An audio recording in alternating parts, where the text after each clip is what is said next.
Alhamdulillah cemilan sore bikin pempek kulit dari ikan lamba ya. Ikan lamba tuh ikan sungai yang kecil-kecil itu ya, digiling halus.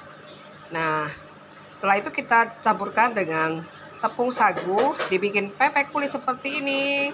Tuh, pempeknya lembut sekali ya. Garing di luar, lembut di dalam. Ini pempeknya. Nih ya, lembut sekali. Bismillah. Lemak nih ya.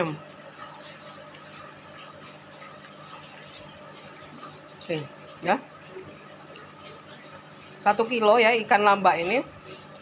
Di pasar Palimo Palembang harganya cuma 20.000.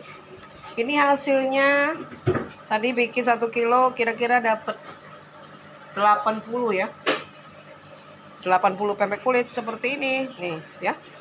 Pempeknya lembut sekali. Lemaknya pempek wong Palembang memang luar biasa. Dibikin dari banyak varian ikan ya. Walaupun ikan kecil-kecil bisa dibikin pempek yang seperti ini. Tuh.